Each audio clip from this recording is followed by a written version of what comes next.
సాధారణంగా చనిపోయినటువంటి వాళ్ళని వెంటనే అంత్యక్రియలు చేస్తారు.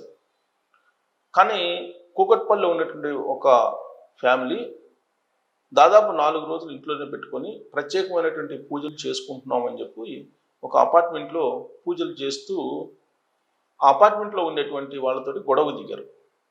ఇది రామకృష్ణ నగర్ హైదరాబాద్లో ఉంది. అక్కడ భరద్వాజ్ అపార్ట్మెంట్, కూకట్పల్లి సమీపం శ్రీ సాయి భరద్వాజ్ అపార్ట్మెంట్లో జరిగింది ఈ సంఘటన. దాదాపు 40 ఏళ్ల క్రితమే యేసురత్నం అనేటువంటి ఒక అతను హైదరాబాద్లో పోలీస్ డిపార్ట్మెంట్లో పనిచేస్తూ ఏఎస్ఐగా రిటైర్ అయ్యారు. ఆయన సతీమణి సమంతకమణి, వాళ్ళకి 2 ఆడపిల్లలు, ఒక మగపిల్లాడు ఉన్నారు. వాళ్ళ పేర్లు సునీత, శైలజ. ఆడపిల్లల పేరు జయరాజ్ కుమారుడు. ఈ 3 పిల్లలతోటి కలిసి సమంతకమణి అపార్ట్మెంట్లో ఉంటున్నారు. ఇటీవల శైలజ అంటే చిన్న కూతురికి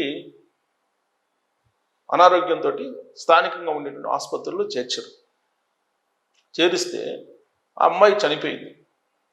వయసు 46 సంవత్సరాలు. వాళ్ళకి పెళ్ళిళ్ళు కాలేదు. 2 ఆడపిల్లలకి పెళ్ళిళ్ళు కాలేదు, జయరాజు కూడా పెళ్ళిళ్ళు కాలేదు.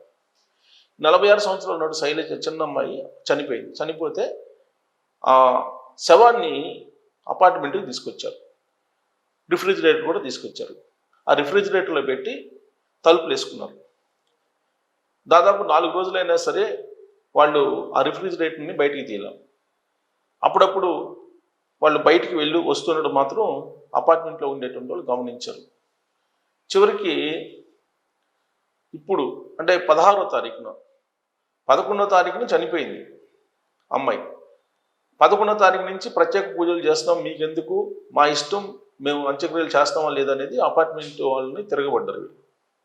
దీంతో అపార్ట్మెంట్లో మొత్తం వాసన వచ్చేసింది. ఈ వాసనను బరాయించలేక స్థానికంగా ఉండేటువంటి కూకట్పల్లి పోలీసులకు కంప్లైంట్ చేశారు అపార్ట్మెంట్ వాసులు. పోలీసులు వెళ్ళి అపార్ట్మెంట్లో ఆ ఫ్లాట్లో డోర్ తీయడానికి ప్రయత్నిస్తే వాళ్ళు డోర్ తీయలే. సరే ఎట్టకేలకు పోలీసులు ఆ డోర్ను పగలగొట్టి లోపలికి వెళ్తే, మేము మా ఇష్టం వచ్చినట్టు చేస్తాం, మేము ప్రత్యేక ప్రార్థనలు చేసుకుంటున్నాం, పూజ